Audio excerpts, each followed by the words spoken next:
Bom, ainda falando sobre a economia, para analisar a entrevista do ministro Paulo Guedes ao programa Economia em Foco, aqui da Jovem Pan, nos atende gentilmente economista, professor de finanças do IBMEC do Rio de Janeiro, Gilberto Braga. Professor, mais uma vez, muito obrigado pela atenção com os ouvintes e espectadores da Jovem Pan. Bem-vindo.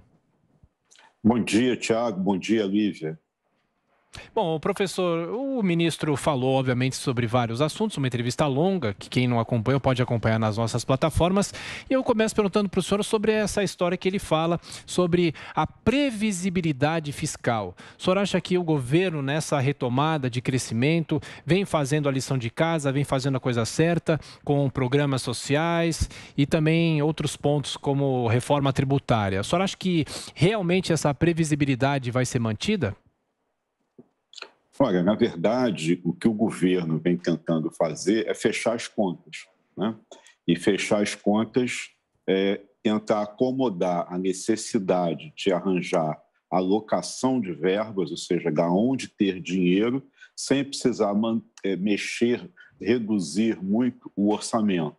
Na prática, ele cumpre a regra, né? Existe um pouco do que a gente chama usualmente de contabilidade criativa, mexer na maneira de classificar, postergar despesa, que é a questão do precatório, mas manter aquilo que o governo federal precisa de alocação de despesas, sobretudo quando se tem um momento de perda de popularidade do governo federal, em particular do presidente Jair Bolsonaro, uma necessidade de recuperar essa imagem, daí o novo Bolsa Família, agora chamado de Auxílio Brasil, e entrando já numa perspectiva de um orçamento para 2022, que vai ser um ano de campanha eleitoral, onde a presença do gasto público sempre se faz importante. Então, apesar do discurso de austeridade do governo federal, é preciso reconhecer que as contas estarão contabilmente fechadas, a lei de responsabilidade fiscal vai ser obedecida, respeitada, mas ainda com uma despesa muito alta, viu, Tiago? Gilberto, ao comentar da inflação, o ministro Paulo Guedes disse que o governo já reagiu com política fiscal e política monetária. E nesta semana também, quando questionado, o presidente da República, Jair Bolsonaro, afirmou que uma das providências para controlar a inflação é o aumento da taxa básica de juros, a Selic. As providências do governo podem, de fato, gerar um resultado a curto prazo? O que o governo diz sobre essa inflação? Olha, o IPCA está sendo projetado até o final do ano algo em torno de 7%. Então, é uma inflação considerável, uma inflação que, quando a gente olha os picos e a gente vê os últimos resultados dos indicadores aí dos meses, desse trimestre que nós estamos, mostra que ela é severa, que há repique de preços, os preços de alimentos continuam subindo, pressão por conta de um erro de manejo do governo em relação à questão hídrica, que faz com que tenhamos que repassar aumentos para a conta de energia, que pesa bastante dentro do índice da inflação, que aumenta custos tanto para o cidadão comum que usa a energia na sua casa, mas principalmente aumenta o custo dos insumos de uma forma generalizada. Não há indústria que possa produzir sem usar energia. Então, o que nós temos é uma inflação persistente que não dá sinalização de que vai cair. O aumento da taxa Selic, ele vem alinhado com a inflação e a ideia é de que quanto mais juros, menos consumo se tem. Quanto mais juros, mais você tira dinheiro de circulação para atrair para investimento em renda fixa. Então, do ponto de vista macroeconômico, o movimento nós chamamos da teoria econômica adequado, ou seja, o remédio ou um dos principais remédios para tentar lidar com uma inflação alta e persistente como a que nós temos, é aumentar os juros da economia. Então, isso o governo vem manejando de maneira correta. O que não quer dizer que isso seja necessariamente a solução para o problema. A solução para o problema é ter juros baixos e inflação baixa. Mas o governo vem reagindo com as ferramentas adequadas. Professor Gilberto, ainda falando sobre a inflação, com a retomada da economia, há, obviamente, um reaquecimento e algumas pressões. O senhor acha que essa retomada pode provocar ainda mais inflação em alguns setores? A gente fala muito sobre os alimentos, mas aí são outras questões. Mas o senhor acha que essa retomada pode pressionar também os preços e aí dificultar ainda mais o cumprimento das metas inflacionárias? A meta não vai ser cumprida, né? Então, nós certamente teremos um estouro de meta, isso já é admitido por praticamente a unanimidade dos economistas do mercado todo. Toda vez que você tem um estouro de meta, significa pressão de orçamento, porque o orçamento ele foi feito para o ano em curso, considerando uma determinada variação da taxa. E hoje a gente tem praticamente o dobro daquilo que foi projetado como centro da meta.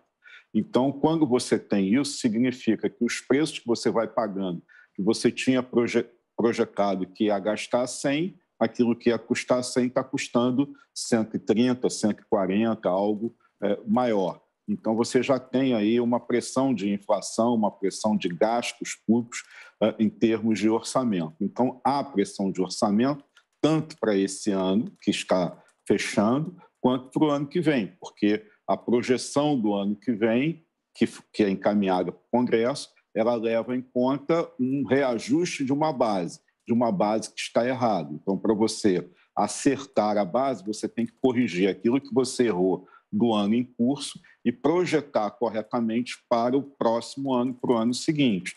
Então, essa pressão de inflação existe. E ela é basicamente decorrente, Tiago, do que a gente chama de uma inflação estrutural. Tradicionalmente, no Brasil, o que nós tínhamos eram os preços subindo por pressão de demanda, né? Então, você tinha muita procura e você tinha escassez de produto ou demanda muito aquecida para uma produção que não crescia. O que nós temos agora é um desarranjo que veio por conta da pandemia, em que muitas empresas pararam de produzir, suspenderam jornada de trabalho, não tinham uma perspectiva clara de como seria o desdobramento desse momento econômico dentro da pandemia, com restrições de funcionamento social, e ficaram com medo de manter um custo de produção sem saber se teriam, portanto, demanda, ou seja,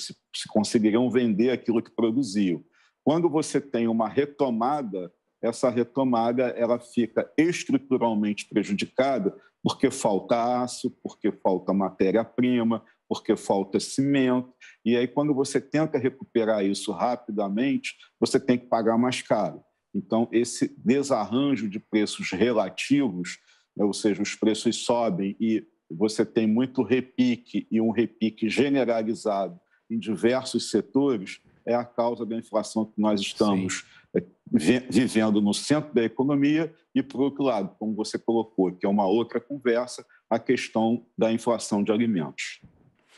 Agora, falando sobre a reforma do imposto de renda, a Câmara dos Deputados adiou a votação da reforma do imposto de renda para a próxima terça-feira. É um texto que está sofrendo muitos embates, né, entre os parlamentares. Como que o senhor avalia também essa reforma, os caminhos, né, que estão tomando as medidas propostas pelos parlamentares? Olha, a reforma proposta, ninguém conhece qual vai ser o resultado, a redação final, mas aquilo que a imprensa tem noticiado vem sendo feito nos últimos dias algumas correções para tentar viabilizar a aprovação. Então, o governo ele trabalhava com uma ideia de, por exemplo, na área empresarial de tributação de dividendos.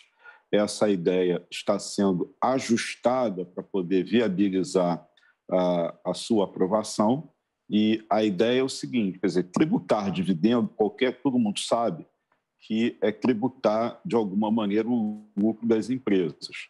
E quando você já tributa o lucro e depois tributa quando o lucro vai sair da empresa, vai para o bolso do empresário, do acionista, você está bitributando a mesma operação. Então, o que o governo fez é o que os outros países no mundo tentam fazer. Diz assim, olha, a tributação, como o ministro disse na entrevista, é 34%. Mas eu vou baixar a alíquota na empresa. Então, se você deixar o dinheiro investido dentro da empresa, não levar para casa, não fazer a distribuição de dividendos, a alíquota cai para 24%. Agora, se você levar para casa e colocar no bolso, vai continuar pagando os 34%. Então, fez aí uma acomodação para diminuir e tentar manter o dinheiro do lucro da empresa circulando dentro da economia sem que o investidor, sem que o acionista, o empresário, leve esse recurso para casa. Me parece que é uma ideia razoável, que de alguma maneira atende, satisfaz o mercado empresarial. A outra questão é que nos últimos anos a gente viu muita pejotização, ou seja, pequenos empresários, pequenos empreendedores, pessoas que perderam o emprego, passaram a trabalhar por conta própria, seriam também atingidas por essa medida, ou seja, teria um aumento brutal de carga tributária, porque praticamente a empresa é a empresa de uma pessoa só, né? Aquele profissional que presta serviços, que usa a sua habilidade, o seu conhecimento, e que é, na verdade, um empregado sem patrão, ele é patrão dele mesmo. Então, o que se fez foi criar aí uma barreira de isenção, e essa barreira ela começava só no micro e pequeno, na micro e pequena empresa, e agora ela vai alcançar as empresas de profissionais liberais que prestam serviços, jornalistas, médicos, economistas, advogados e etc., que pagam imposto de renda pelo lucro presumido, até um valor em torno de R$4.700.000 ano.